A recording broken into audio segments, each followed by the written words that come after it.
I guess I should have sent the updated form to Christine. Mhm. I can do that. We have a couple minutes, right? 4 minutes? I can do it. Okay.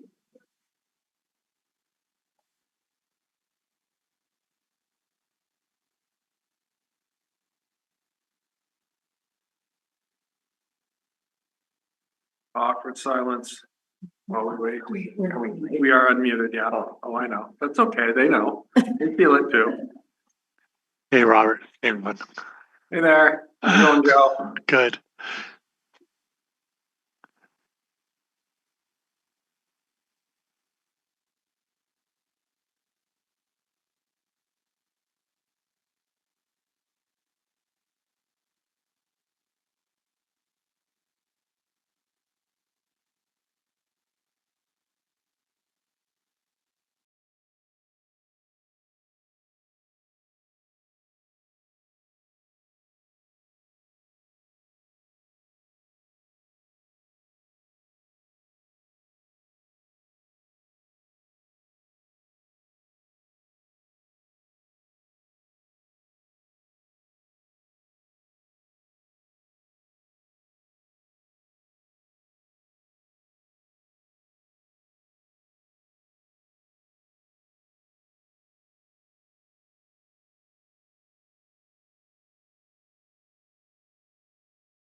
Looks like we have everyone. Are we ready to roll?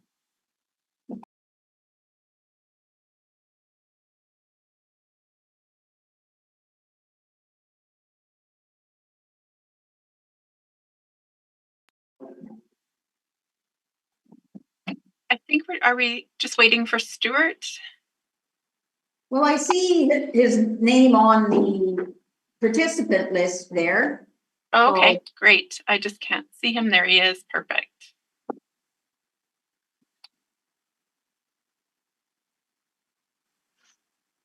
Afternoon, everyone. So I'll get this going, I guess. So call the meeting to order at 1:01, and the first order of business is the election of chair for the year. So I'll take nominations from the floor for chair. I nominate Director Hewitt. Director Hewitt, are you good with that nomination? I am, yep. And I guess I only have to call for nominations a second time to see if you'll return the favor. And third and final time, just to keep process. And with that, Director Hewitt is the chair for the year. Thank you. Director Watson? So we'll get this meeting started. So we acknowledge and respect the Indigenous peoples within whose traditional lands we are meeting today. Can I have a motion to adopt the agenda? And is it okay in the order that it is presented right now? Assuming Director Watson has to leave by 2:45, is it? I've been able to push it to 3 o'clock, so I would only suggest that the issues we have to deal with today, we'll refer those ones if we need to, if we don't have to deal with it today. Okay, well, we'll see how our time goes, and we can just move to refer any items that we come across that we don't need to deal with today. All right, so motion to adopt the agenda has been made. All those in favor? Motion is carried. And receipt of the minutes from the December 2nd meeting. Are there any errors or omissions? Hearing none, they have been received. So we have one delegation today from, so we've got Eva and Margaret and Ian representing the village of Castle. Madam Chair, if I just may clarify, I'm not here in my staff capacity. I am here privately in support of the library. Yeah, no, I did say it as for the library, not, yeah. Okay, So- I sorry, Yeah. I said village. So. All right, so who's going to take the lead? Will Christine put up the new slideshow? It's just slide 9 that got changed slightly. Thanks, sorry about that.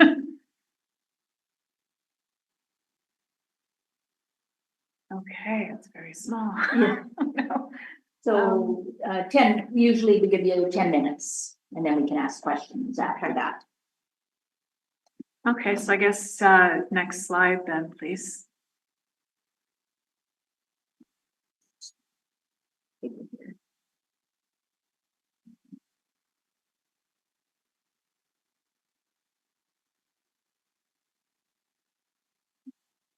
We're just trying to get this presentation a little bigger. Go full screen.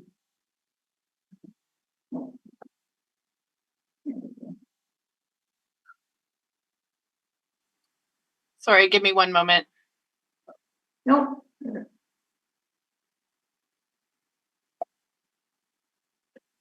some reason I can't.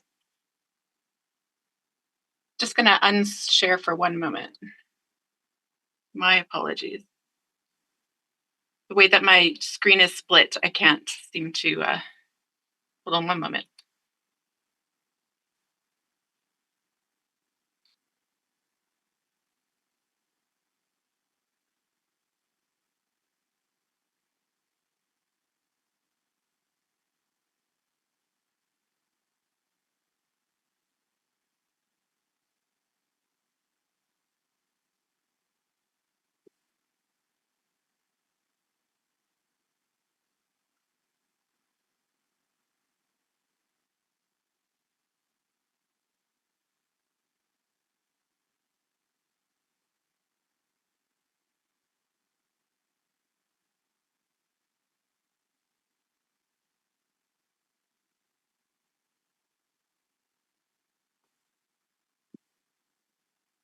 Chris, sometimes I found if it asks you if you need to enable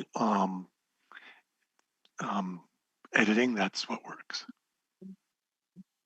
Well, it's good now.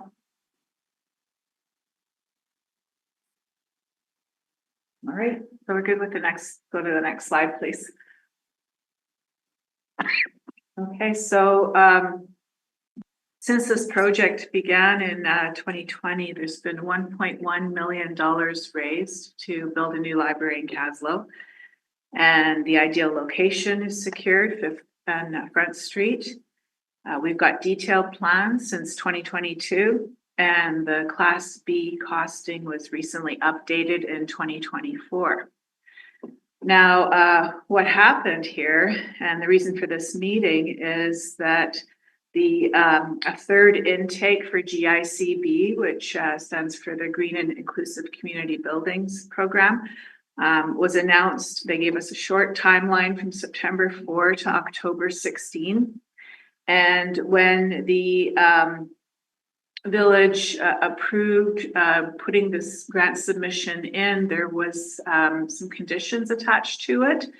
And one was that an operational agreement must be in place with the RDCK before the contribution agreement is finalized. So you can see that this would, if we don't begin the work now while the grant is pending, then this would cause unnecessary delay. So we don't want to do that. And the agreement would cover 6 years, which would match the commitment that was checked in the grant application. And other agreements can be 5 years. And of course, adding a renewal cost should be part of the agreement, because all the municipality needs to have an asset management plan in place. So what did we do? We hired Ian Dunlop to be our consultant to help our committee, Margaret, myself, work towards figuring out what operational costs would be in a new library, and also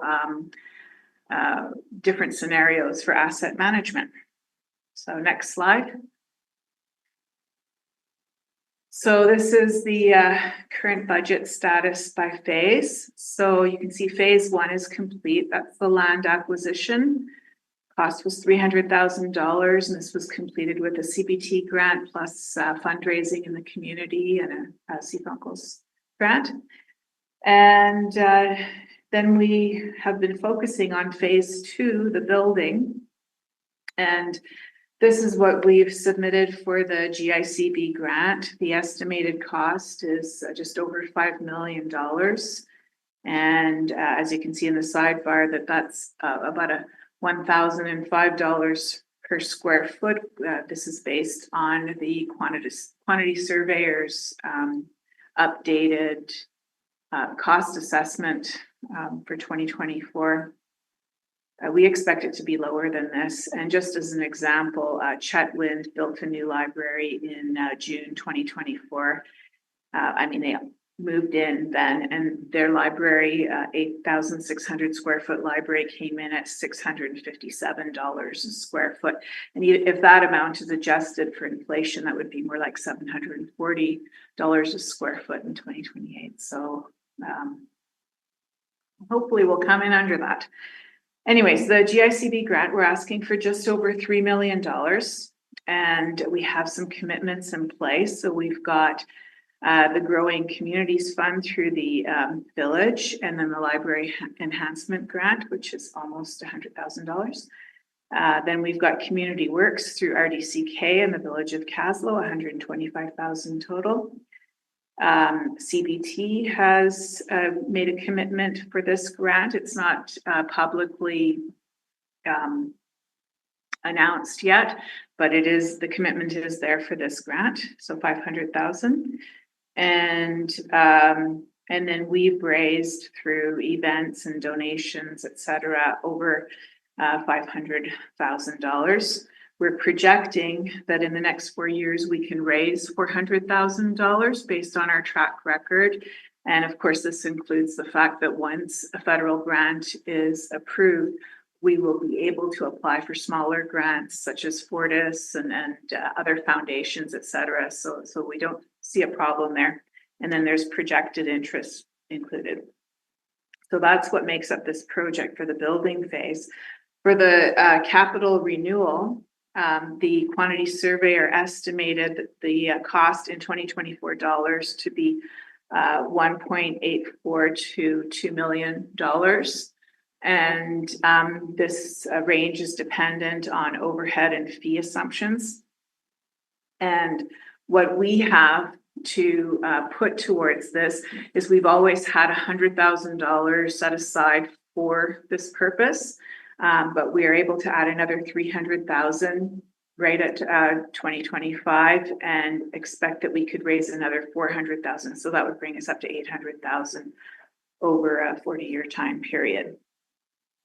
Next slide, please. So then we looked at projected operating costs. Oh gosh, small. Okay, so in the budget that we presented in November showed that 2028 would be $151,446 needed for our RDCK Village operating grant. The figures that we have here, most of the budget lines, we haven't included an increase in for new library operations because we're satisfied that over time with the regular cost of living increases, we will be able to operate in a new library with those amounts.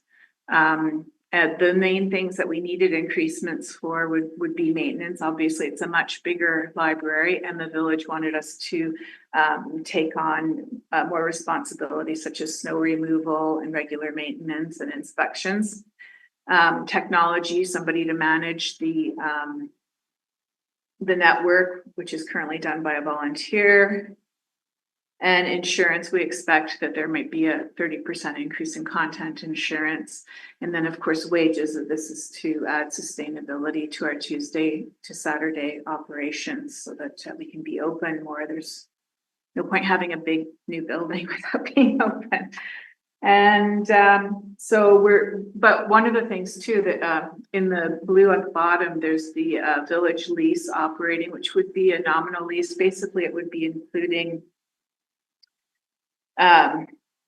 electricity, which was estimated at $3,000, insurance, which we overestimated because we didn't have a figure to go by yet.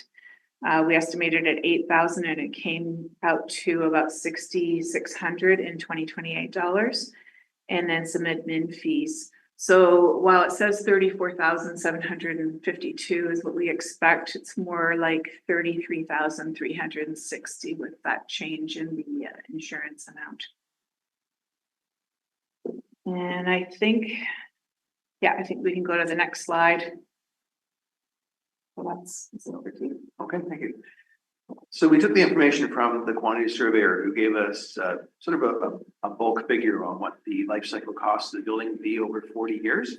And that totaled $1.99 million in today's dollars.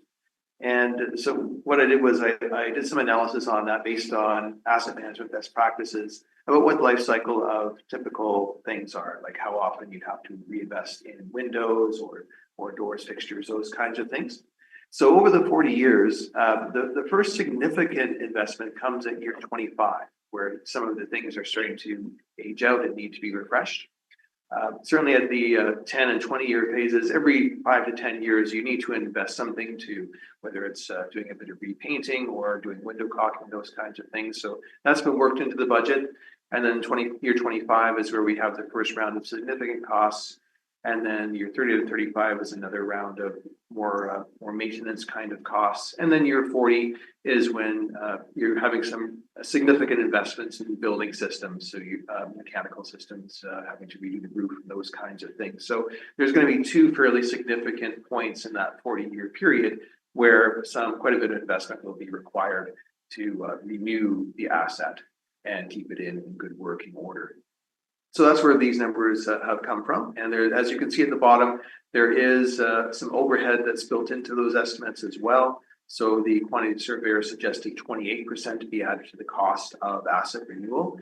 That would be things like project management, any contractor overhead fees and permits and those kinds of things. But we also felt that that was a bit of an overestimate, and it depends on who was going to manage those projects when they come up. For example, if the village was managing some of those projects or even the library, and also it didn't require contractors having to bring in a site trailer and those kinds of things. So the overhead would actually be a fair bit less. So you come up with a range there that will help us lead to kind of a best and worst case scenario.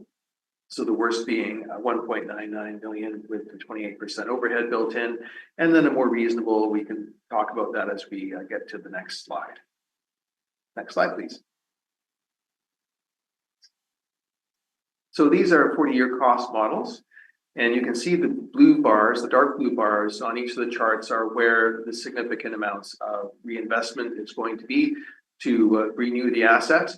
And you can see there at the 25 and 40-year mark, it actually starts at year 0 being today, essentially, and then the library being built in 3 years' time. So that's why the linear scale goes up to 43 years. And that was important too, because we're building in that much inflation and adjustments over the costs over that period, so that we can understand exactly how much, or at least estimate how much inflation will also impact our cost estimates. So the light blue line is the amount of money that would be held in reserve and being raised through fundraising and so on to cover those major investments. So in the first scenario, which is our worst case, we have the highest overhead costs built in at 28%, and no additional tax revenue, no requisition from RUCK and the village for asset renewal. So it would just be the money that the library has in the bank, starting off with the 400,000, as Eva mentioned. So that's actually a really good base to start with, but over the years, with some additional fundraising and really just interest building up those funds, you're going to see a shortfall. So at year 25, where the first round of renovations come in, you don't have enough money to cover that, and then let alone at the 40-year mark.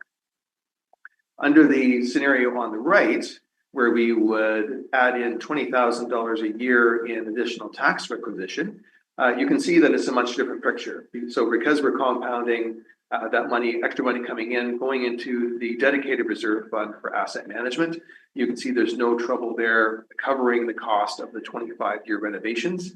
And even at the year 40, the shortfall is very minimal, just about break even there.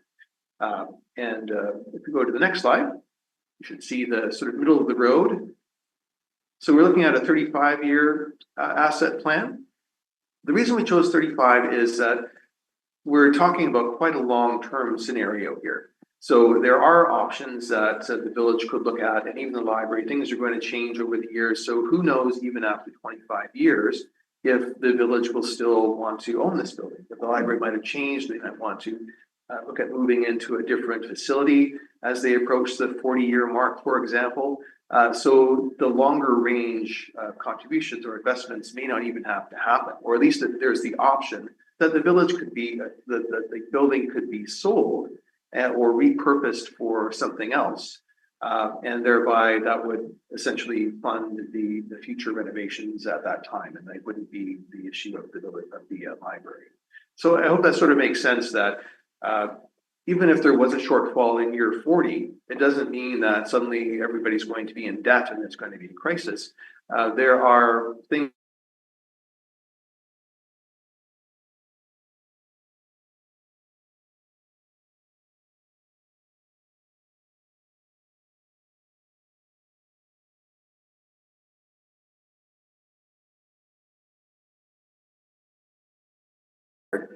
it's not a huge obligation to seek grant funding and get matching funding and so on.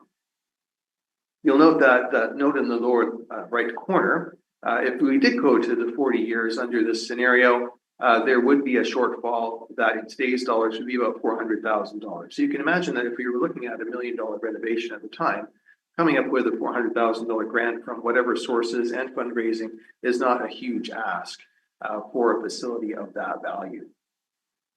We also know too, just in the way the model was set up, we used an inflation rate of 2% and an interest rate of 3%. I did some stress testing on that as well. If inflation was a bit higher at 3%, historically it's between 2.5% or 3%. It still ends up being a positive model even at the 25-year mark.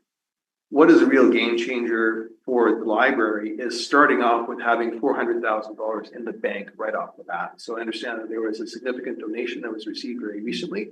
So having that actually makes the library one of the better cases for our asset management because very few municipal facilities have that much money sitting in reserves right off the bat that can be used for significant upgrades later on. Case in point, like the arena, for example, the renovations wouldn't be possible there without the grants that have been received. So that really is what makes it a viable short-term, long-term proposition is the seed money that's already going to be in there. And that makes it a fairly low-risk proposition for significant cost overruns in the future. And next slide. No, I guess back to me. Yep.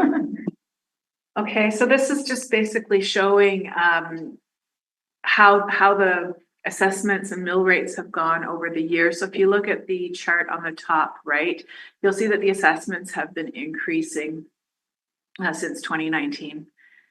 And if you look at the chart on the left, you'll see that the amount of mill rate that was used against the assessments to get the operational cost for the public library. And then on the lower chart, the orange bar is showing approximately what it would cost if $10,000 was added to the 2028 budget for asset management. And you can see that it still comes under the maximum mill rate that is in place for 2024. And of course, that's slated to be increased to 0.3 or 34.4 cents per thousand, which is the last green bar. So it's well under that.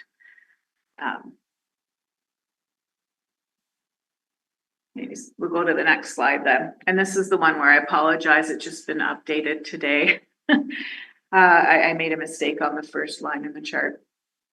Anyways, you can see for the 2028 base, which is the budget that has been submitted in November, which is 151,446. And this is, of course, assuming the assessments for 2024 used in 2028 because I have no other value to go on.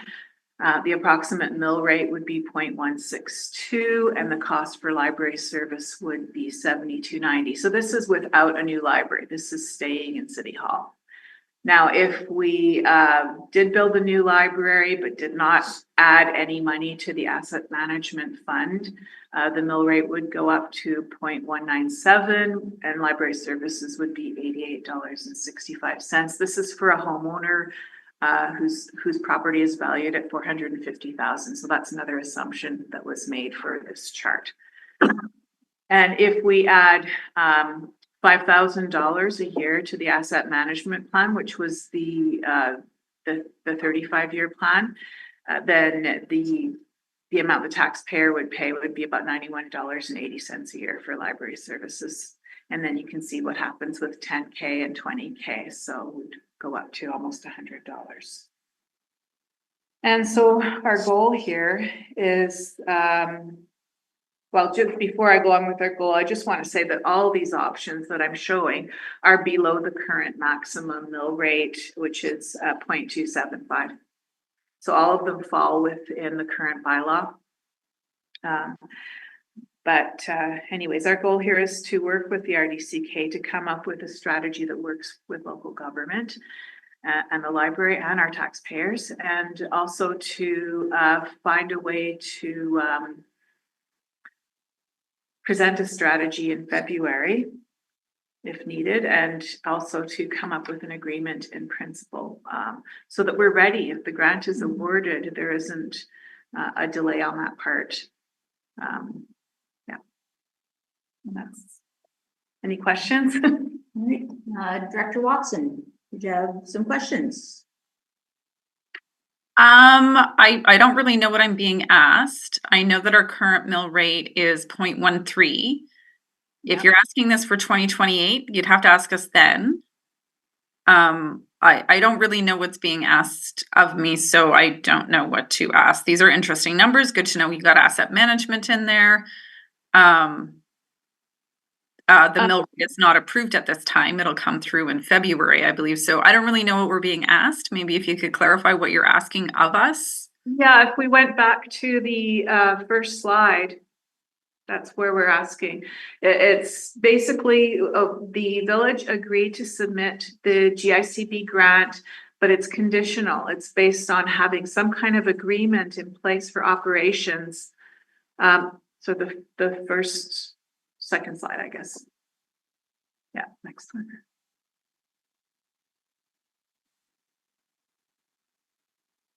Yeah, so we have to have an operational agreement in place with the RDCK before a contribution agreement is finalized. So that was the October 8th motion that was passed so that we could put this GICB grant in.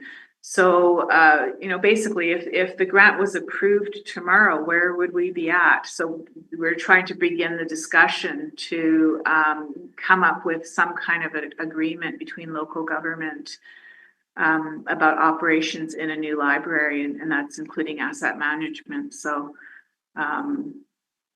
is there another way that this should be done, or? Well, I don't know what you need in that operational agreement. I don't know what our staff need. I mean, I heard about this at the last meeting, but this is the first time where there's numbers. So I don't know what you're asking us to commit to in an operational agreement. And in terms of, I'm not even sure what increases you're looking for. You've got 2028 numbers in there. So every year we do our financial plan. I can't pre-agree to numbers. I mean, with the arena, we had a $10,000 annual contribution to asset management. That's fine. If we want to make a number that we contribute to for asset management, that's great. But predetermining what we're going to set the mill rate for in advance of the actual budgeting process, I can't do that. There's actually a public process around this. We bring it to them. They provide input. So I can't agree to a future budget. I can agree to this year's budget. So I'm not sure if you need to sit down with our staff and figure out what's required to have a contribution agreement. You currently have operations with us, and we provide that on an annual basis. So I don't really know what that agreement needs. So yeah, again, I'm not entirely sure what you're asking for. Okay, then that would be good if we could sit down with staff to figure this out, because I mean, at this point, if the grant were approved tomorrow, where would we be at? So we do need to do some work to figure out how to have some kind of an agreement in place to satisfy the condition that the village placed on putting this grant in. So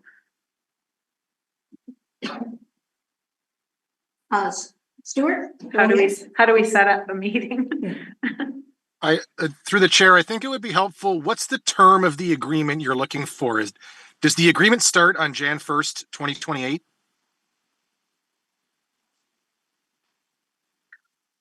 I don't know, Margaret. Yeah, that's unclear, but just to go back, it seems to me that what is needed first and foremost is an agreement for the first 6 years of the building being opened, that the operations to do that's what to satisfy the grant requirement.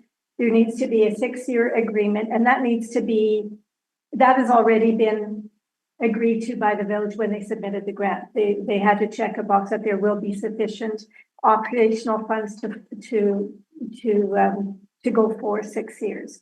So that would be something to confirm that there would be operational money coming in to be to arrange for the 6 years. Thereafter, it gets into 5-year agreements potentially. Again, this hasn't been worked out. I think right now it's been a bit one-sided. It's been the village saying we need this because we need an asset management plan. So I would think there is a need to really sit down and just say, okay, what could work? And maybe it is an agreement in principle that in the future, there will be some, that the increased operational and asset management will be considered in all those future budgets to be determined in 5-year increments, if you will. Right now, it's just kind of silence. We don't know where the RBCK, where you might stand on this, but certainly there is a question about the operational costs and the building renewal costs needing to be covered in a certain time frame. And maybe it isn't the exact amount that needs to be established in advance, but just an agreement that there would be joint effort towards realizing those needs. So through the chair, if I could, that creates a problem for the regional district because the current board is not allowed to lock a future board into a commitment. So if you're looking for an agreement that would run from Jan 1st, 2028 until December 31st, 2033, then that is something that the regional district is not able to do. The board turns over in 2026 and everything's sort of up for grabs at that point, if you want to use a loose term, because the course can change, directors change, councils change. So, the agreement, if we did provide one, would have to have numerous caveats and restrictions that might not make it useful. And I just want to put that out there because if we took something to our board that said we were looking to lock into an agreement starting in Jan 1, 2028, that's, a year and 4 months after this board has done its term. And depending on how many directors are around the table, we might not even have, enough people that remember the issue at the time. So it puts us into a position that's really, really difficult. It's something where we could sign a 5-year agreement now that, speaks to the expectations of the library society and how the library is being run for the regional district through the service. And that could be a 5-year agreement starting now. And it could speak to the building, the new building that's being built in 2028. But again, the ability for this board to lock in a future board, it's just not possible. Director Watson? Yeah, a couple notes. Just to note, again, I heard about this grant at the last meeting and we were to get more information. This is us getting more information. So I think there's a bit of a disconnect between what the library might be expecting us to be aware of and what we're learning as we're having this conversation now, which is good, but I get you have a deadline. We can't meet your deadline. We would actually need board motions to direct any kind of agreements. There is, however, a bylaw, the other thing is we're not operations. Village of Caslow owns the building. Operations is the society. We do a contribution to that. And so an operational agreement is interesting in that we don't operate it. We don't have anything to do with operations. We give you a grant every year. So I'm not entirely sure what the village is looking for on that front. I'm fine with signing something that says, yes, we have a bylaw and we provide operations every year. We can consider some for reserves. I cannot commit future budgets in an agreement without going through the democratic budget process we're required to do. Nor can I preconceive what number that's going to be down the road when I have 22 other services I have to consider. So I can't lock in numbers. Even with our own asset renewal on water systems, that's up to discretion every year, depending on the system, depending on the capital, depending on all sorts of details. So all that to say that I'm still not entirely sure what you're looking for. The bylaw stipulates we provide a contribution to operations. Perhaps that's enough. If not, then I think whoever's asking for this operational agreement needs to put in writing, what is it exactly you're looking for that you need the RDCK to sign off on? And that has to go through our board. Our next board meeting isn't until February 21st, I believe. That'll be the next meeting. So shared services is actually before that. So we're not going to have an agreement before that, nor are we going to have direction to do that before then. So at the last meeting when this was raised, I did note this takes months for us to do if we even know what we're doing. And clearly, I'm not sure what you're asking for.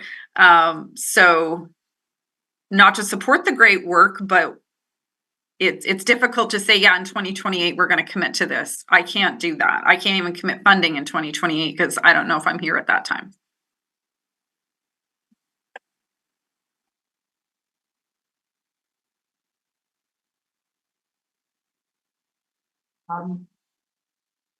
Yeah.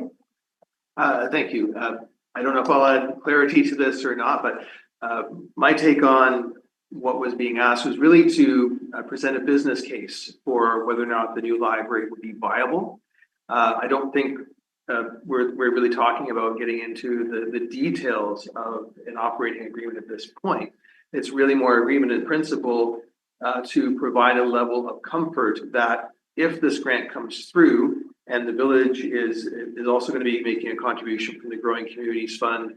And I think that's partly where this request came from, is that if the village is also going to contribute significantly to it, that in a few years' time, okay, this new fancy library is getting built, and then suddenly there's not enough money to operate it, or there's repairs that haven't been planned for. So the intent of this exercise was to show the business case and that the library is viable. And that's kind of where we fall back to, well, if the library has $400,000 sitting in the bank once the building is built, then maintenance are going to be covered even if there isn't an additional tax requisition for asset management. So even if the RDCK wasn't able to convince the board that yes, $10,000 or $20,000 a year should go to the library for asset management to go into that, it's still a viable project because of the money that the library has raised.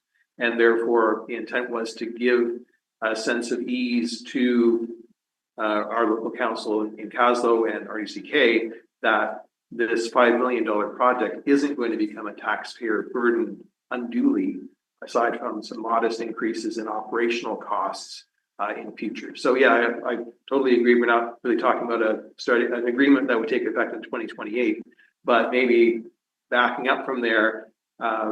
And I don't know if this is the village or the RDCK, which body needs to weigh in on this, is a sort of a letter of understanding that this grant money is going to be made available with the understanding that the library is a viable project, and we've done our due diligence to show that it can sustain itself.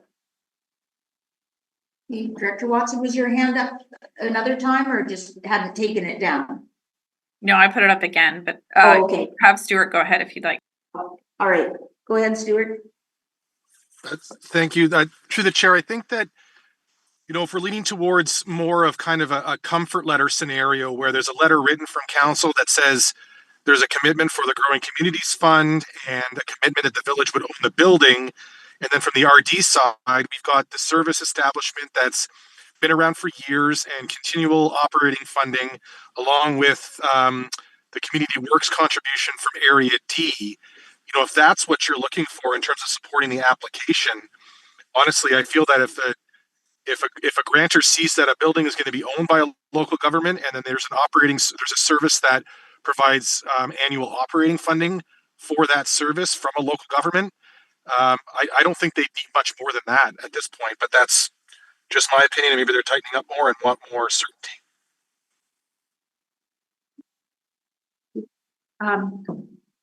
It's not the grantor that needs that letter. It's the village. It's submitting the application was based on this condition. So, Margaret? Just from a library point of view, I guess we're just terrified that the grant will be, that we will receive the grant and that there will be a holdup in approving that grant because of the condition that was placed by the village. So I'm just going to put that on tip. So that's our fear. That's why we've been pushing this is there is a condition on the agreement right now. And with a possible federal election coming on, there will not be time to go through all the formal processes. I think Eva is right. The question is, what is it that we that needs to be presented in order for the council of the village to be comfortable with agreeing to the grant. And there really can't be too much time delay in achieving that, or, you know, we're just very afraid that a federal election will be called and everything will just come to a halt. So that's kind of where the library is at. We wanted to really buy into and support the need for some assurance that the village is not on the hook for the long-term, you know, management of this building. So we've done what we feel we can, but I think that the bottom line from everything I'm hearing is this will really be a question for the village council, and what will it take to satisfy them based on the condition they put on there, the approval of this grant. We'll go back to you then, Director Watson. Well, it's interesting to know it's the village. I thought it was the entity you were applying to. If it's the village, then the village needs to communicate with our staff, because this was all very unclear. I thought it was a condition on the grant that was being applied for. I'll just add that if I really want to commend the library for raising that kind of funding, because if I looked at these numbers without that 400,000 in, I'd say no, it's not viable. And I would say that because the mill rate, first of all, is not approved yet. It still hasn't come back to us. But we're currently at 13 cents a thousand. To go up to what is recommended in that is quite a jump. And I would want public engagement on that, because I have heard from the public that they're concerned on what this is going to cost on an operational level. And this is great information to have. But in a long-term sense, I'd be very concerned, because we have fire services. We have all the other things we need to consider. Transit's going up 38% for us with very little discretion. So in the overall context of affordability, it's not super viable from the current tax base. Even though you can increase the mill rate, that doesn't make it affordable. We currently have people that can't find a place to live. Maybe if we wanted housing to this, we could make a better case for it. But the library having those funds in place, looking at a reserve in the future, definitely I'm going to continue providing operational funds at the 4 to 6% increase on an annual basis. A lot more than that, and I need to hear from the public. And the village needs to tell us what they need from us, and why would the bylaw not provide you guarantee that we'll continue with taxation as is? All right, I think we've probably spent enough time on this today. It sounds like it has to, unless, do you have anything to add, Robert? Before I say that we'll probably have to bring this back to the village and council and.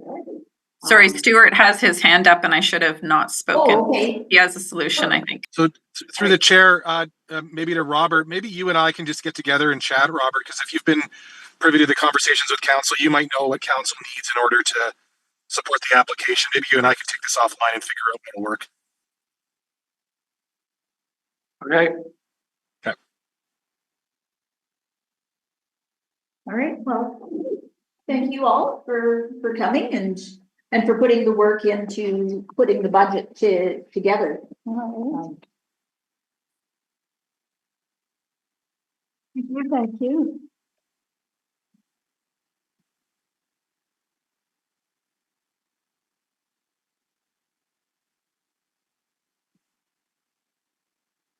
So we'll move into business. Our first one, I don't think should take too long, but I could be wrong. So that is Castle and Area D Economic Development Commission.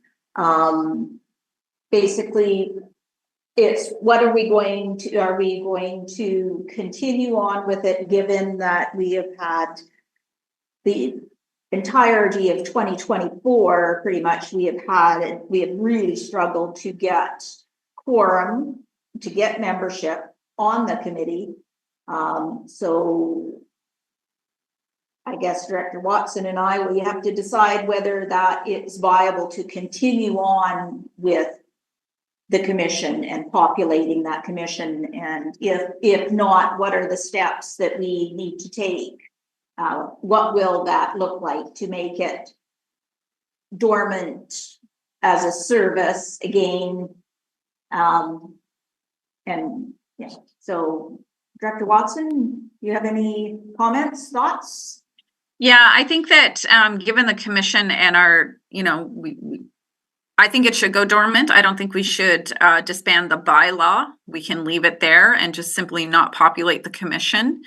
I think that's one step. And I think the second step is when it comes to the budget, with everything else we're considering, I think we should reduce taxation because we don't minus the things we're committed to, like investment Kootenays.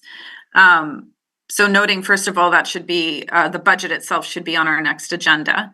But second, that we don't have a commission this year and we only do status quo what we're already committed to. But leave the bylaw intact for the commission should there be something that we want to enact in the future. That would be my suggestion. So Stuart, is there anything special we need to do for that to happen? Through the chair, I don't think so. We've had other commissions that have kind of gone dormant. The Lister Water one jumps to mind before we enacted the community advisory committees to replace it. But I'll just have to check with Ange to see if there's an ability for you to not appoint people to the commission. I don't know if you're able to do that without doing something different. So I'll find out the logistics of the commission side of things, and we'll have a draft budget for the next meeting with only the committed projects on there and the taxation representative of that for 2025. Director Watson, did you have another comment? No. Just Well, checking if there's, does Christine need any motions or are we good? We've got it noted what we want on the agenda for next month. Direction of staff works. Through the chair, Yeah, for us, it does. Yeah. Yeah, because I can see that one thing at a minimum that we would want is correspondence to go out thanking commission members and explaining that what's happening with that commission.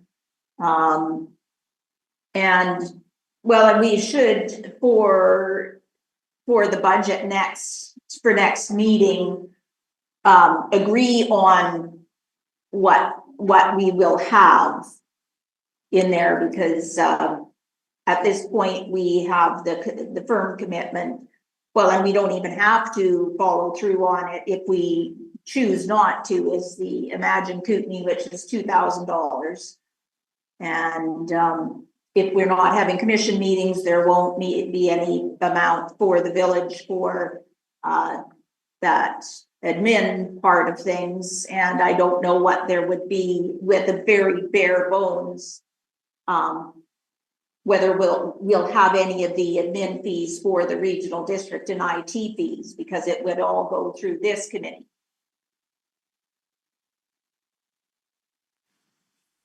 Through the chair, correct. We'd take a look at it with that in mind and make sure that it's only charging what is appropriate for that sort of one bill a year. All right, does that sound right to you, Director Watson? All right. So we don't have any motions. We've just got Christine is making note of those things. All right. And then I don't know whether the next item is the library's green and inclusive building grant. Did we have anything else that we needed to discuss regarding that?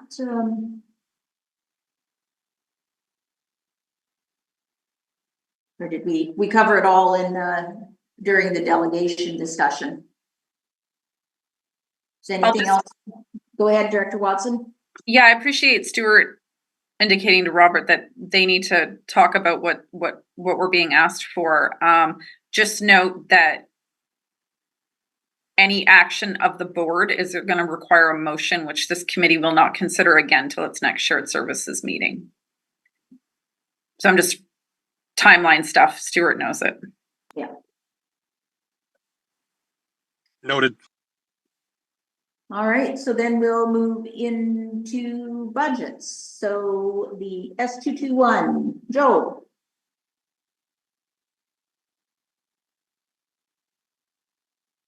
Thank you. And Through the chair, Carrie is on the line as well, Okay. just to answer any specific things about the park side of it. So it was just brought to my attention just before that there is, if we can all look at the 2025 draft financial plan, I'll let Carrie go through the work plan. But the error is in revenue, and it's line 43030. So Community Works Grants Internal. It says $21,000 of revenue there. That's incorrect. That should be $0. So last year in 2024, there was a multi-year project that was planned that was going to be funded entirely or partially funded by Community Works. The project got pulled out, but the funding piece did not get pulled out from the top. So that revenue is not there. So just because right now, where we're starting from is not from a requisition of 290, but from a requisition of 311,636. Okay. And now I'll just try to give you some highlights of where that is from. So if we just, the first thing, as we stay on revenue,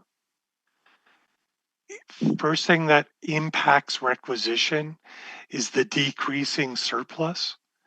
So the surplus in 2024 was budgeted at 51,612.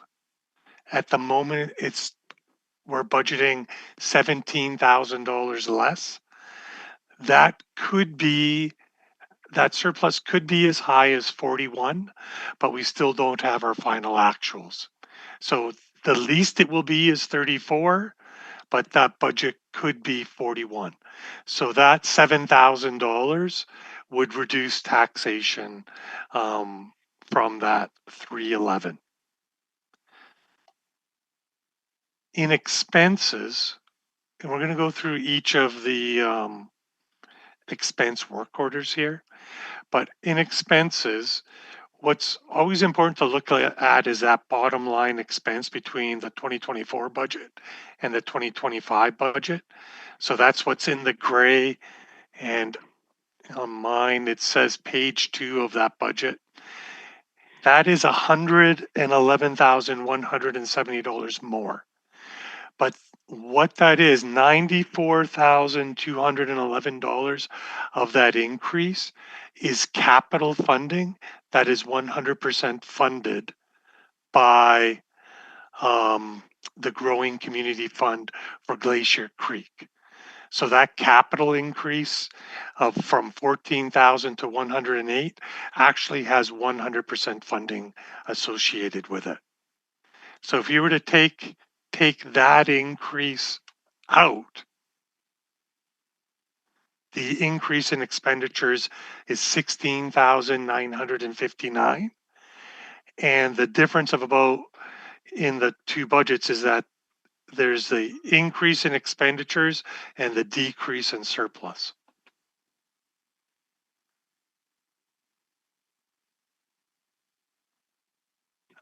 Do you want me to put the budgets up on the screen as we go through? Does that help? Or is it okay if I just reference what's in the package? Director Watson, how are you doing with that? I've got it up on my screen. It's Okay. fine. I just, Okay. yeah.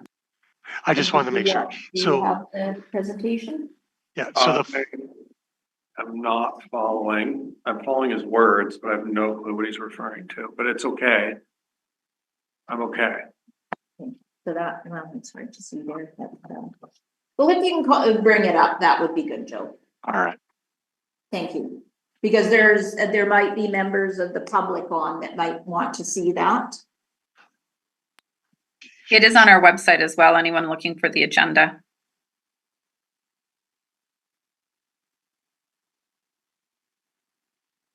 Do you see the budget on the screen now? Yes. Perfect. I'm just going to make you resize. Oop, that didn't resize the window. Where did Zoom just go? There we are. Okay, so the next one is we're on Ainsworth Wharf. And I'll let Carrie answer any specifics, but just in general, in this budget, the taxation required, funding required for this operation is actually less than 2024. So if we look at the total expenses, it's not much, but it's $30. It's $23,970 versus $24,000. Carrie, is there anything of note in Ainsworth's operational budget?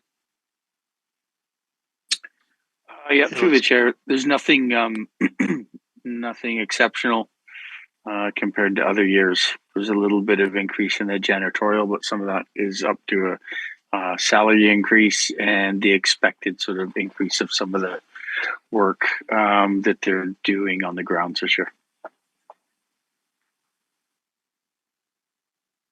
All right. Glacier Creek. Sorry, can I just, Yep. sorry, Joe, can I just ask, because I didn't realize we were done with the main cover sheet. Can I ask a question about primary requisitions? So I understood the grant was 100% funded, but requisition is increasing by over $40,000. And so that is primarily because we've been using a prior year surplus. Yeah, so it's you can see my screen. So in 2024, we budgeted 51, not primarily, there's two pieces. Expenses have increased about 17, and this is decreased 17, which is 30, that's $34,000 approximately. And I'll show you through the budget where that changes. Okay. I don't like the 40,000. I'll just say that for now. Oh, I didn't expect that you would. Through the chair, and sorry, and Carrie and I understand that. Glacier Creek. Now this, of course, as you can see here, this is where we've decreased our revenue projection in one other place here. So there's $1,000 decrease in revenue projection, but you can actually see how much Glacier Creek was impacted in user fees this year. So a typical year, really 15,500 is kind of the mid-range of what we normally expect in user fees. But the fires, we only generated $5,300 in revenue this year. So we have backed that off.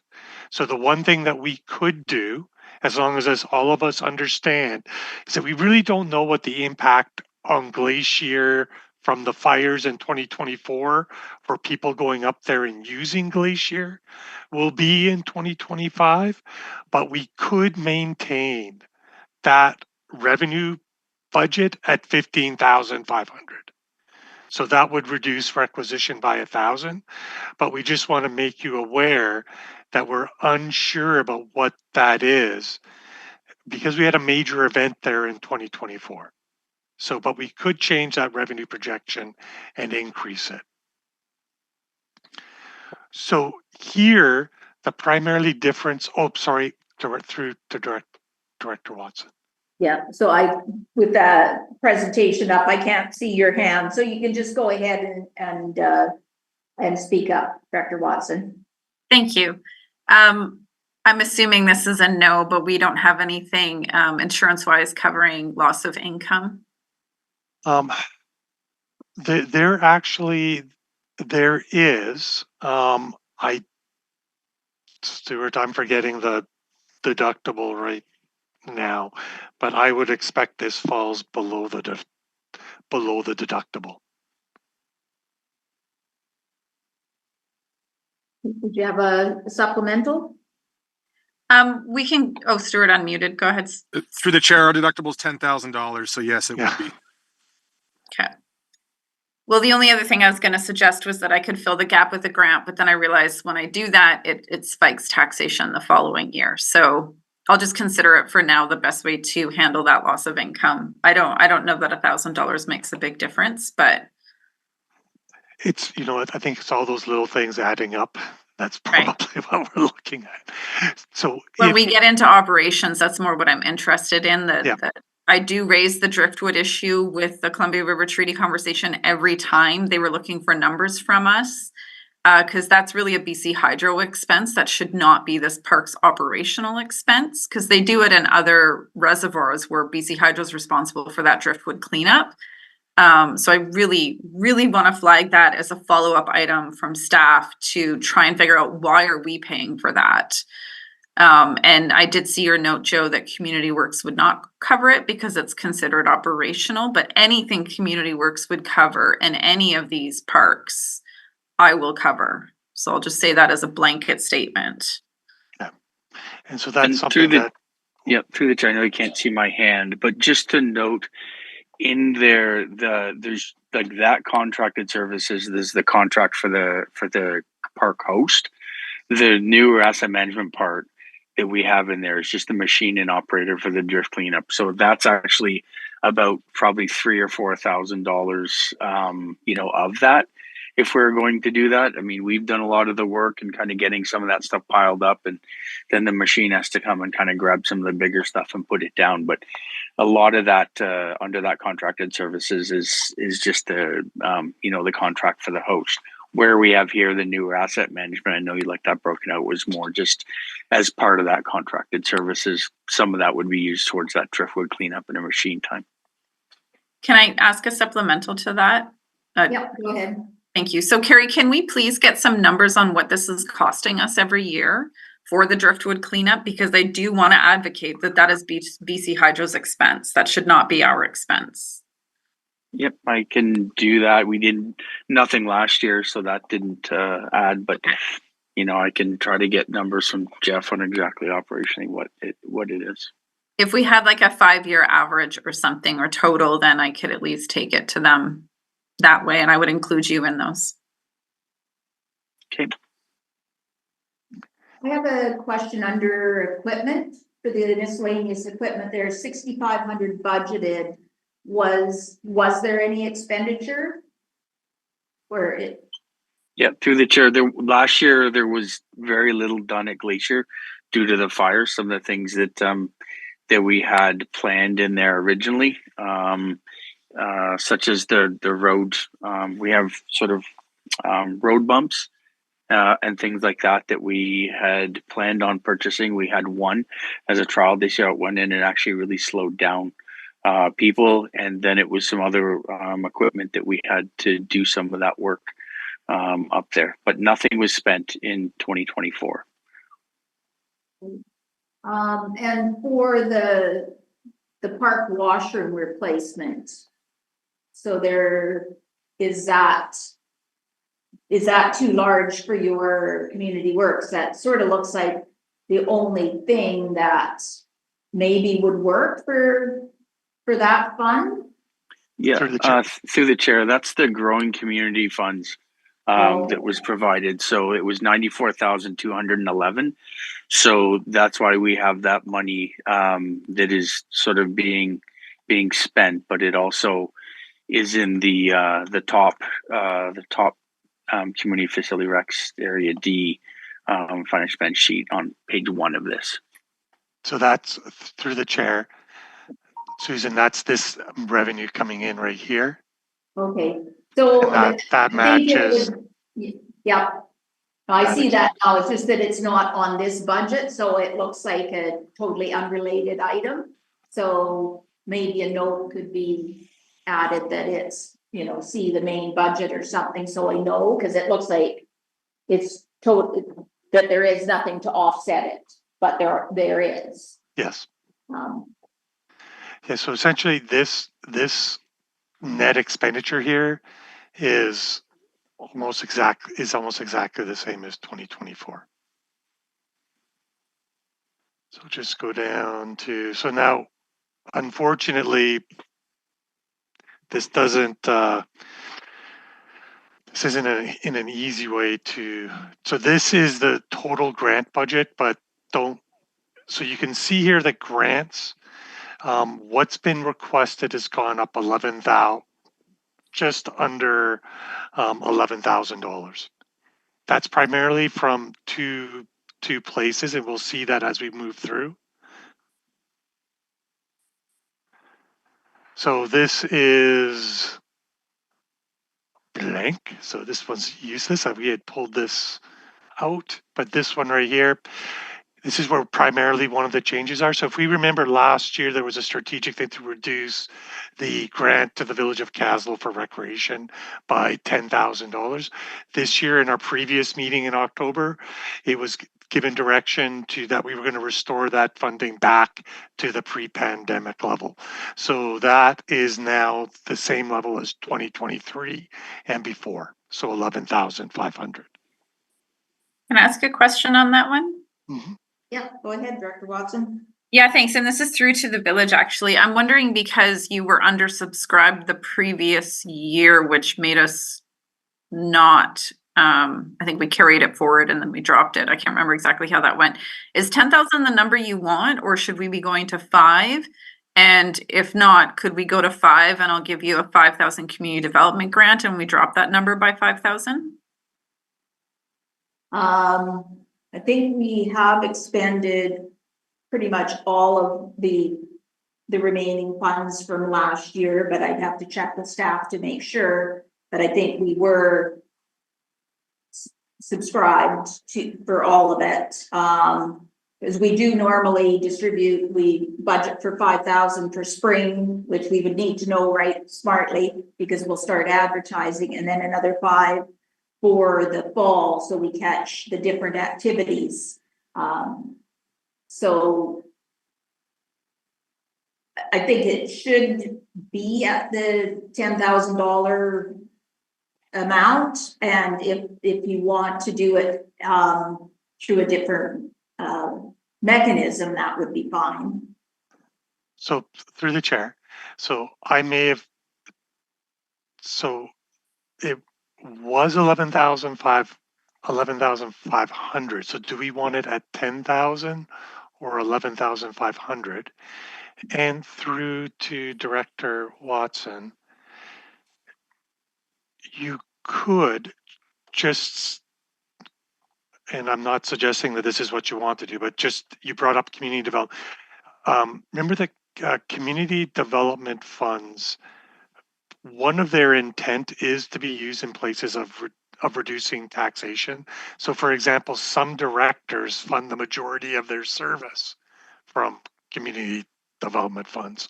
So just know you don't necessarily have to attach it in particular.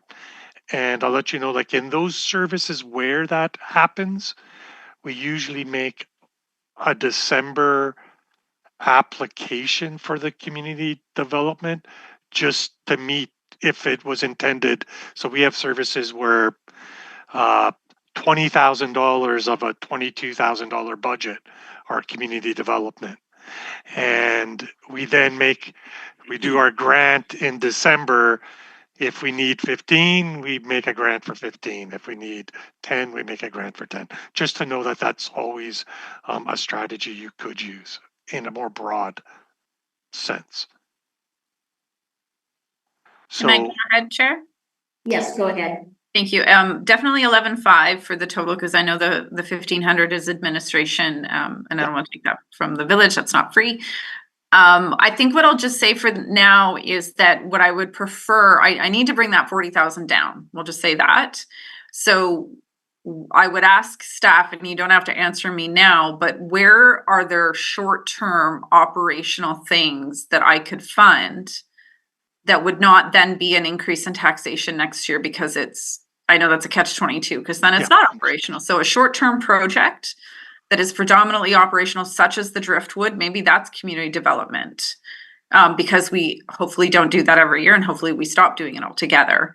But I do take note that when I do that, I can anticipate that same amount doubling next year because it's operational. It doesn't go away. So I won't do it for Caslo grants, but where else in the budget is there a short-term thing I could cover with community development around, the 5 to 10,000 area, depending on what you come up with. okay, understood. So then we'll leave that budget as it stands. Okay.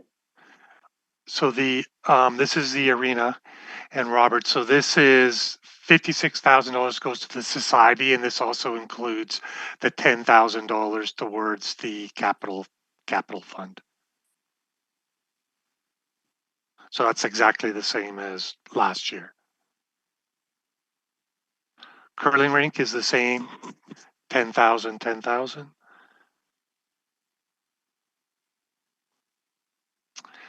The park, same funding, 10,000, 10,000.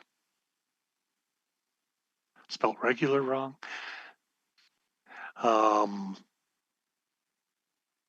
Argenta. So this one is this is one of the cases where the community is actually requesting less than last year. I have to go back into the deep because I had a but that is what their request amount was in their application, the 9,515. So I do think this one must have had a capital request included in that last year, because there's no way we did 21,000 in operations. No. Not as a Oh, grant. sorry. You know, this thing right here, sorry. Good catch. I made a note on this. That's an error in coding. It was only 11,738.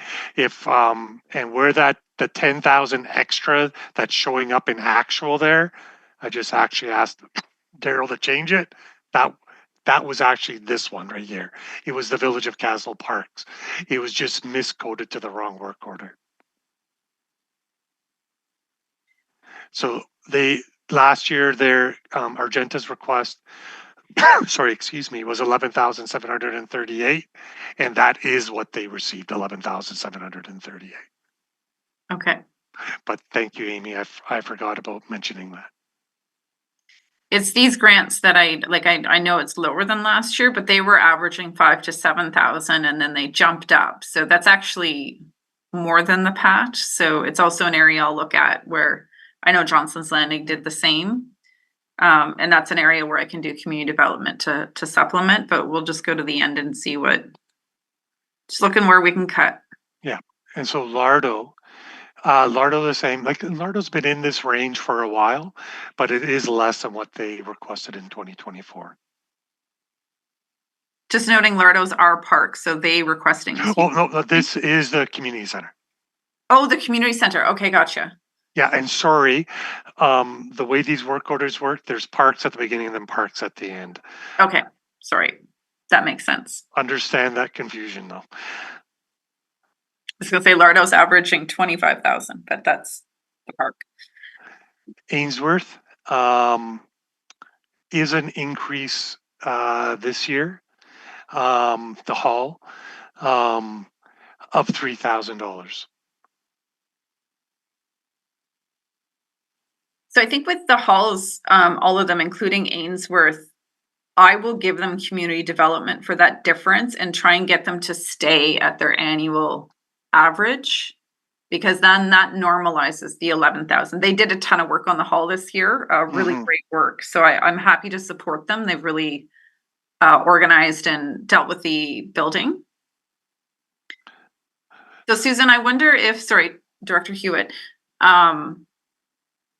if we were to suggest to the halls that we kind of average them out on an operational level, and then anything above that I'll do through community development.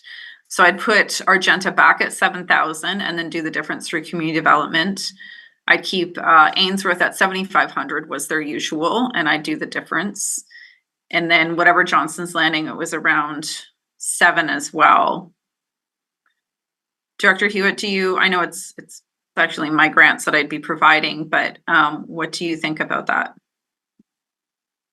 Yeah, so you were wanting to reduce Argenta to 7? Is that what you said? Yeah, essentially putting them at what they were averaging on a yearly basis, which was like 7. They were all around 7,000, 7 to 7,500. Amy, would you like me to go back through the last number of years and just give you some typical amounts over the last 5 years or so? Over email, sure. You don't have to do it right now, Joe. No, and that's Okay. what, yeah. Okay, great. Thank you. And then we can, I understand what the intent is, and then you and I can work on what I will enter in for budget for final approval. So I just got to write a note here.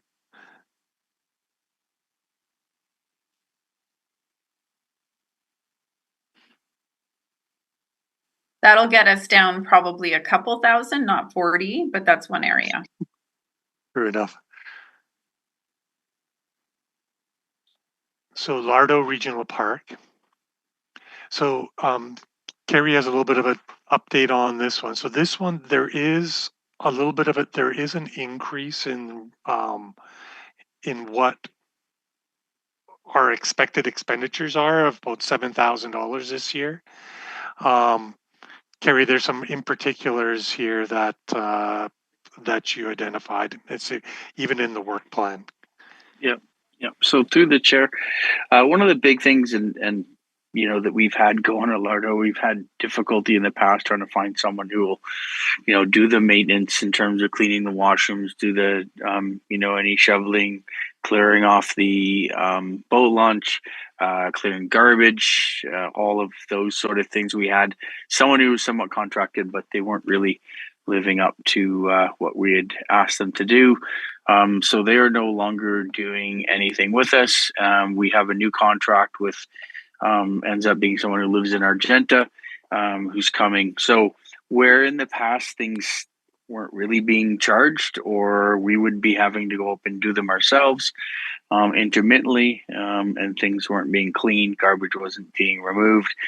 So with this contract where we had budgeted $10,000 last year, it's, you know, we worked it out to what it's going to be on an hourly rate, and we're putting in we estimated it was between $17,000 and $18,000 over a complete year. So that's from January to January through the busy times of the summer and less time in the winter. And then where we have done work, and really this is where we've kind of carried over a bit of surplus, you know, in this, you know, is Lardo. As we've kind of been able to kind of move along and get more things, we're a little more set up this year to get these things done. As you may know, we have a new, you know, full-time employee that's with us, who was once our seasonal employee, and that's actually freed up a fair bit of time for both Jeff and myself. And in fact, we've been working on sort of these work plans and getting things set up early so that we can actually make sure that we can get some of these things done that we hadn't been able to at Lardo, understanding that it is a bit further away, you know, sometimes for these things, and finding local community members to do stuff doesn't always work.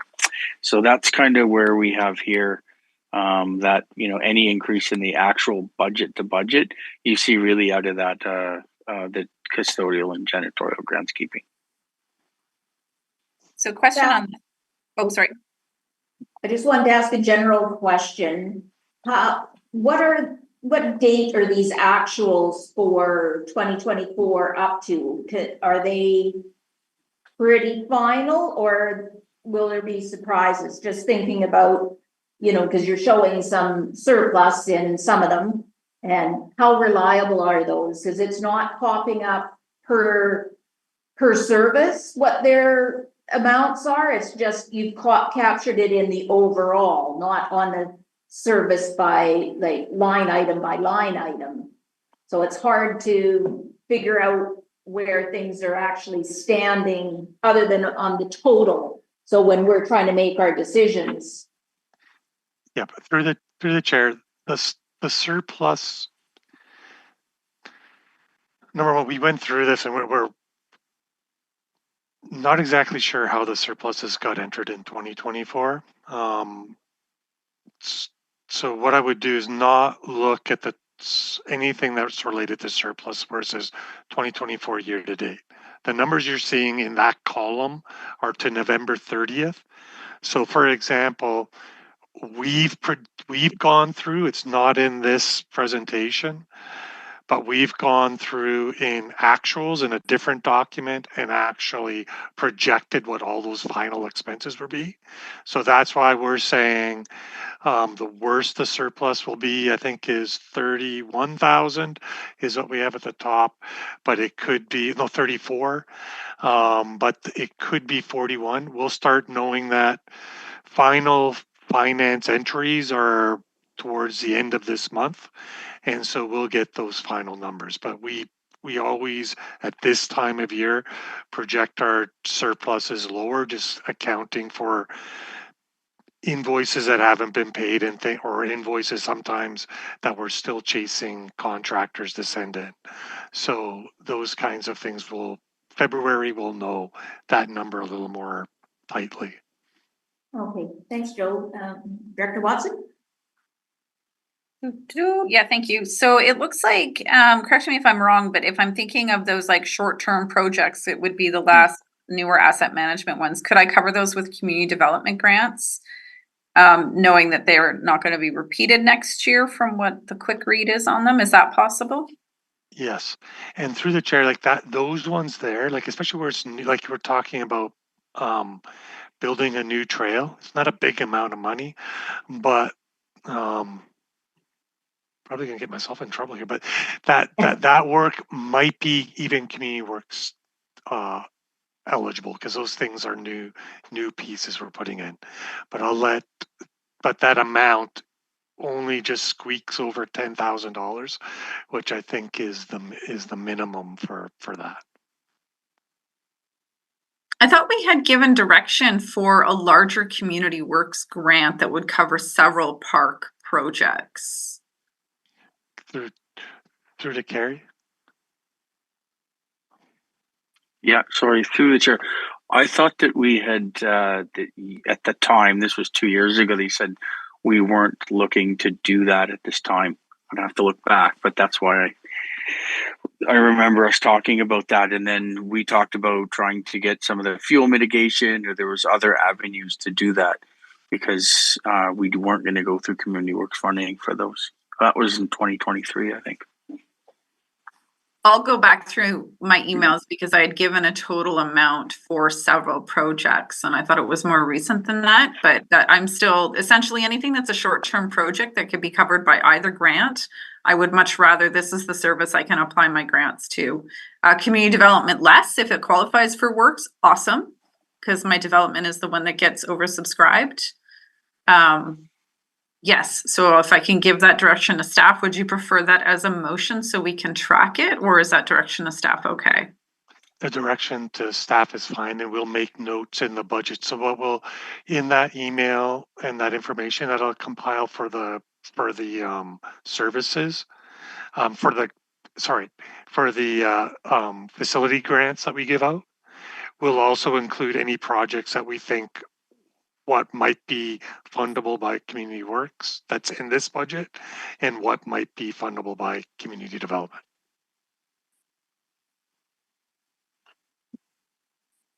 And Carrie, so another screen. Will that come back in February to us then? I will, sorry, the email will try and get to you by end of the week. Okay. How based upon that conversation about how we want to maybe shift some revenues here, then that will be presented. We'll have that all in place for the special board meeting. Just noting that we don't get this detail at the special board meeting for sub-regional services. So it'd be great if that came back in February to this table. Do we have a February meeting for this? Okay, Yeah. we'll try and aim for that. I've got a few budget meetings between. Anything else on that before Joe moves on? Okay. So this is I apologize for this because we've worked on a little bit of a different, this just got moved. So you just keep that. So the 50,000, there's two places where this is showing up. So this is essentially the transfer to community services. I'm going to go back up to the top page because that actually rolls everything up together here in a second. So you can see there's no budget here. It's all down here in the OVR.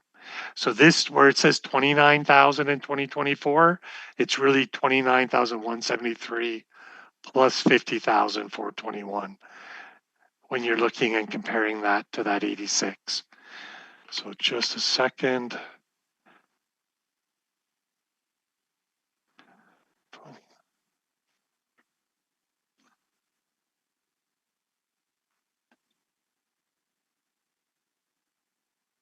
Yeah, so it's 79,594. So the primary increase, so this is from the transfers from A104, A104 being regional parks, and A109, which is community services. So this is that per park fee. So the primary driver in the increase in A104 is not the new position, but the increasing of the one seasonal position to full year round. So that's the primary driver of that increase. So that is this year $7,000. But both in A104 and A109, besides that, there's been no new staff or no new pieces like that added to those budgets. It is the only thing that is happening in both is surpluses that have been carrying over from year to year are decreasing. So the what is being expended has remained, other than inflation, has remained pretty stable, but the surpluses are decreasing. So that's that primary increase there. And so this last year, that's around $7,000. So that is a chunk in there is to those allocation services. So that is for 3 parks? Am I correct? Ainsworth, Glacier, and Lardo, they're the only ones that That is Ainsworth, Glacier, and Lardo, yes.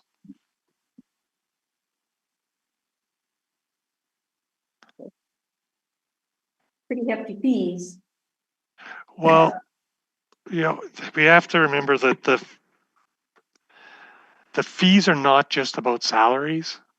The fees are about the buildings that employees are in as well. So it's really that's part of the funding in a small way, but that's part of the funding for head office, for this office space here, and all of those kinds of things that get rolled into our fees.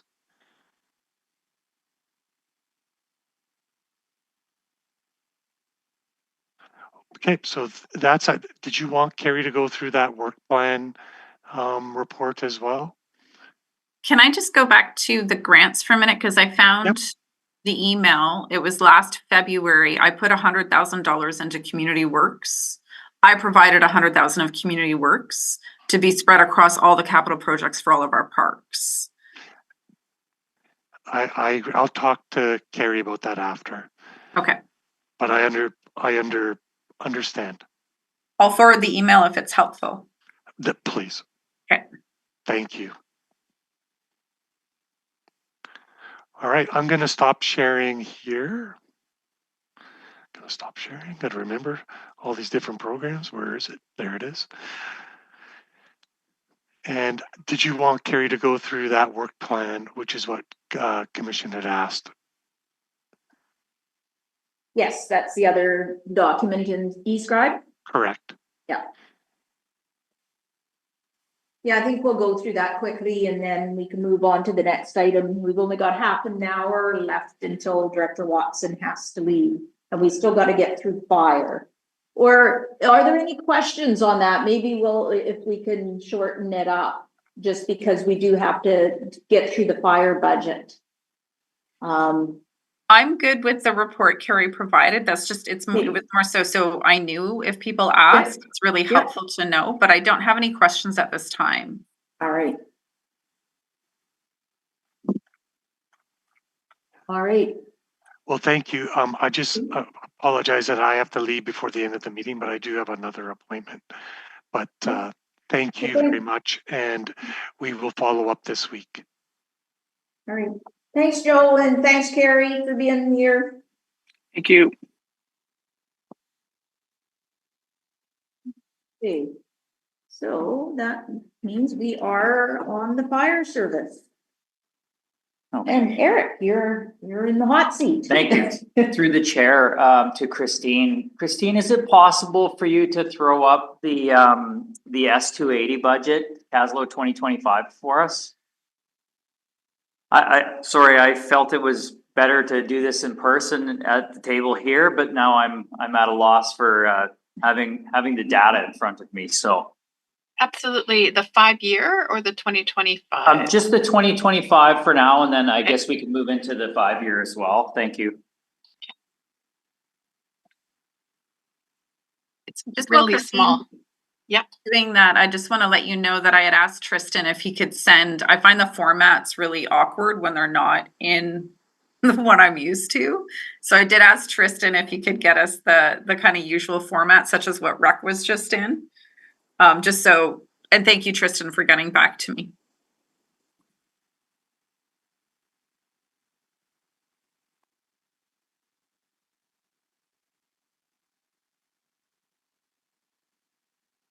Through the chair. Yeah, thanks. Thank you, Christine. I guess if it could just be a little bit smaller so that I can kind of capture the entire line, if that's possible. I know it is there. That's actually not too bad.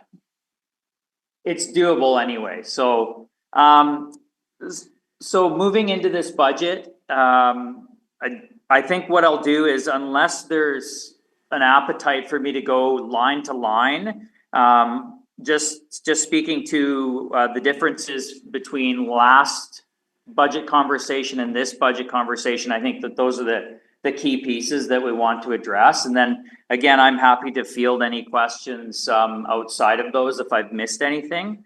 But I will quickly speak to some of the variances that are probably will be of note throughout the budget.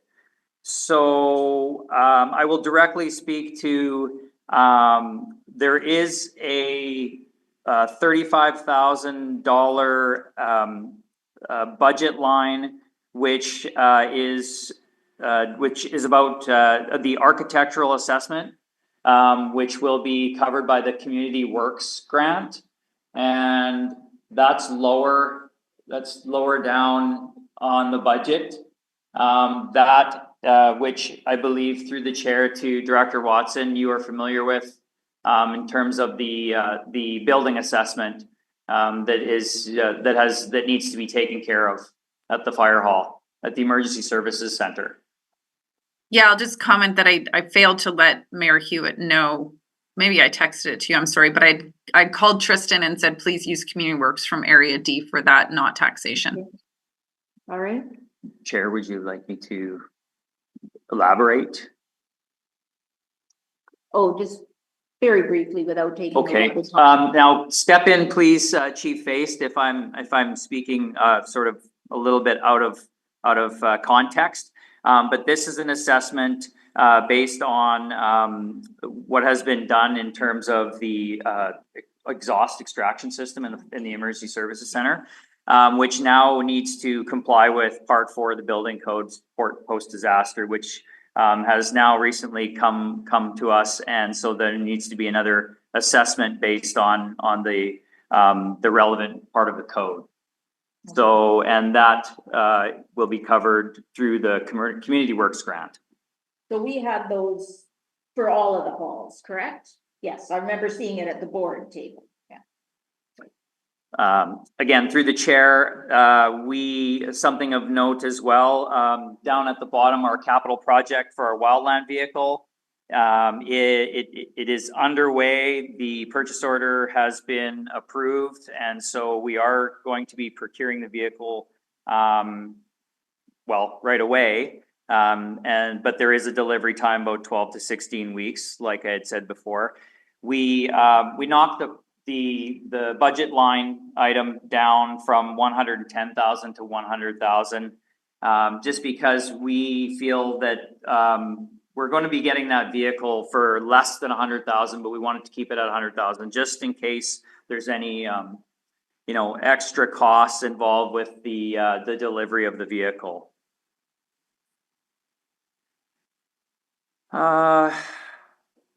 I'll just quickly touch on the equipment line item. It's been increased because of the aging of our equipment in the fire hall. A lot of it has to do with non-compliant or failed fire hoses. And so we are deficient in that area with equipping our vehicles and having spare hoses for the fire hall and the fire trucks. So there is a significant jump in the equipment line item to reflect that. That is not new though. That was on our proposal, budget proposal last round. So just to highlight that.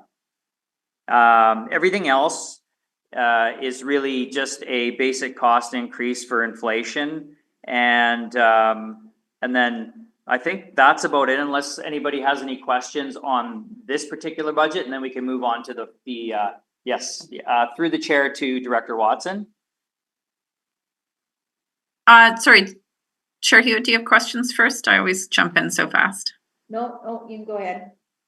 So my first question is just looking at, and this is where I get messed up because the budget format's different. Is this indicating that requisition is increasing by $95,000 this year? Is that correct? That's my first question. Through the chair to Chief Based, if you would like to field that question. Yeah, it's not 95,000. It's gotta pull my book, but it's about 20,000 more than the 5-year financial plan. Okay, great. That's where I'm not seeing. I'm just looking at what 2024 was to what 2025 is. So if it's only around 20,000, then that's fantastic. 95,000 would not be palatable.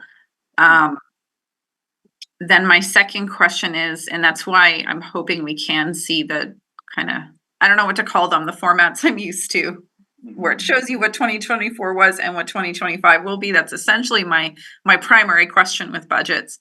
Looking at this one though, the other question is just noting that the Ainsworth contract almost tripled for the 2024 payout. I'm just wondering what happened there. Through the chair, yeah, the 2024 there was a community development fund for that. So the Ainsworth should be 12,500, and it never came through. So I have to find out through finance what that extra money was for and why it was budgeted in 2024. But it didn't come through in the actuals in 2024. Okay, that may have been a grant commitment that lost track with what that was actually for. Yeah. Sorry, through the chair, I believe it was, and I believe there's a legacy item in there. So the actual number is 12,500. Okay, and then final on this one so far is just once we see that actuals for 2025, what's being proposed for taxation. If it's around that 20,000 range, that's okay. But if it's not, or anything that can be covered under community works, please just ask me for area D beyond the 35,000 for the our architectural stuff. That's it. Understood, Director Watson. Thank you very much for that comment. And then if there's no other questions on this one, maybe Christine, if we can go to that five-year budget. Again, I'm not, there's really all of this, most of this budget is again, just a 2% increase basically from year to year. The only highlight, I believe, or a significant jump that you're going to see here is in 2027, which would be the capital project for the replacement engine of engine 491, which we have actually increased by 100,000 to 850,000, which by 2027 industry standard wise will be really a base model fire engine. That'll be the cost of what we're expecting by 2027 when it is delivered, if it is delivered at on time and on budget. I do have a question. Does that come out of the US or is it a Canadian made unit? Much of it comes out of the US through the chair, yes, yes. So we are very reliant on US product. Some of it can be assembled in Canada depending on the vendor, but much of the vendors that we are dealing with is gonna rely on the US market. So that cost that you've got in there has like a 30 to 40% uplift for the exchange rate today? Or is this without exchange? Well, that's Canadian dollars. Yes, yes, absolutely. Yeah, sorry, and I can't really see the end. I don't know that there's anything when I looked at the 5-year that jumped out at me. If anybody sees anything that they have a question about, through the chair, Director Watson, go ahead. Yeah, I'm curious about reserves. What are we putting into reserves this year? And this is where I'm trying to look on my sheet, but I can't find it. What are we putting into reserves and what are our current reserves at? Through the chair, contribution to reserve this year is 17,348. And I will grab the reserves for you right now.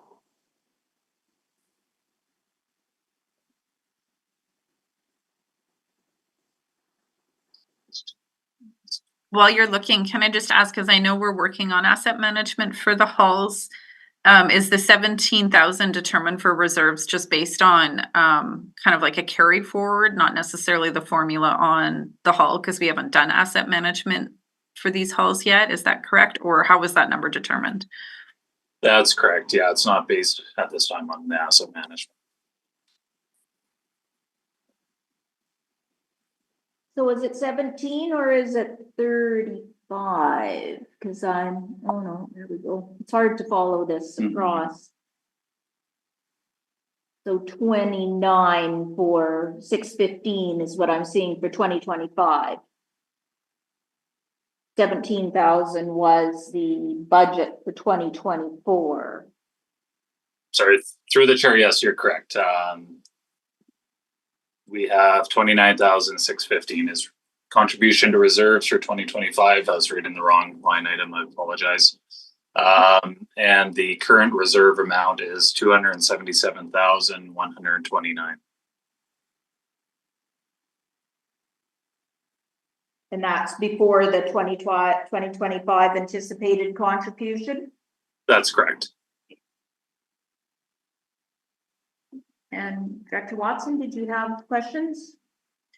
No, it's good to know. I think I'm just watching that line because again, we don't have the asset management on our halls. And once we get those will probably be much higher numbers. But it's not just the hall, it's the equipment as well. So knowing we have a truck coming in 2027, I don't need it right now, but I think it would be interesting to see what that truck is going to cost versus what's in our reserves and other considerations. So that we're not, like just off the top of my head, those numbers sound not too bad for what we have to consider. But I'd love staff's input on, are we digging a hole here? Should we be considering a little more in reserves for those things coming down the road? Again, I don't need that right now. But that's what I'm thinking of.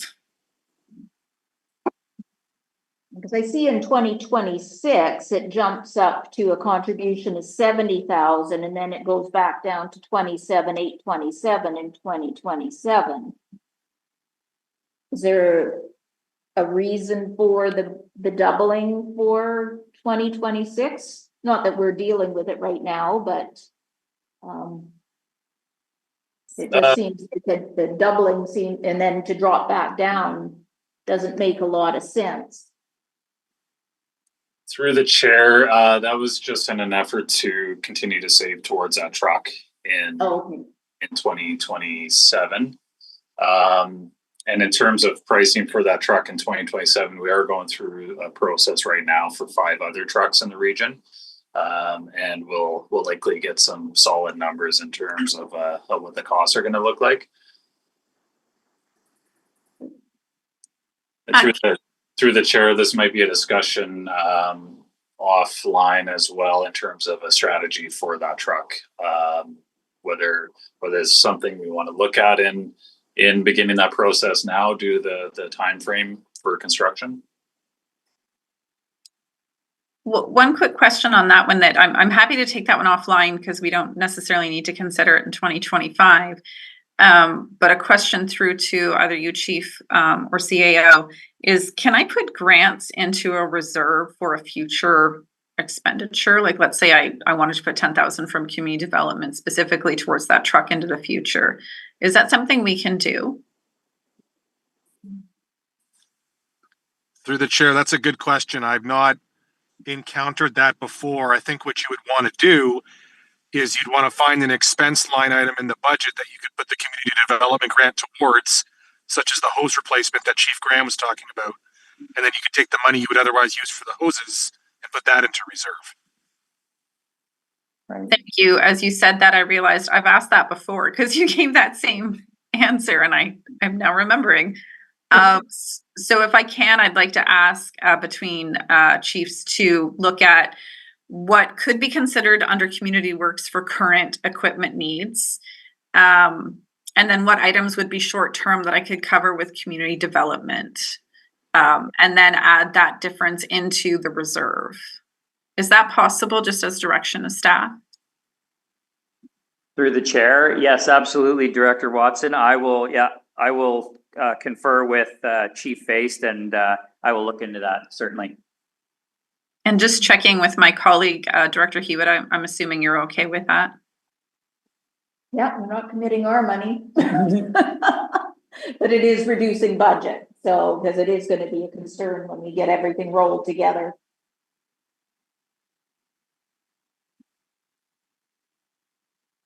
Any other questions on the fire budget? None for you, CAO Baker? All right. Did you have anything else that you wanted to bring up? No, I don't think so. If there's no more questions, no, I'll look at those grants and see where I can apply them.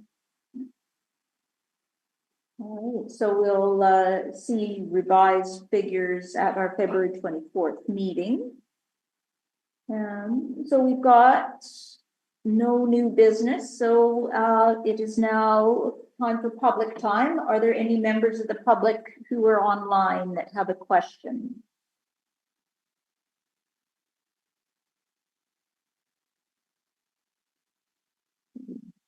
Only one possible. Any questions from the public before we log off? You can just go ahead and unmute if you do have a question. All right, so being that there's no questions, I'll call for a motion to adjourn, and our next meeting is February 24th. Moved by Director Watson. All those in favor? Motion is carried. We're now adjourned. Thank you so much. Thanks for the heads up on you not being available later. So it worked. We were done our business. So that's perfect. I'm off to pick up kids at a ski hill. I forgot about my commitments to the children. My bad. Okay. Thanks, Christine. Thanks, Christine. Bye. Thanks, Stuart. Everybody who's online. Robert. Hey, have a good afternoon.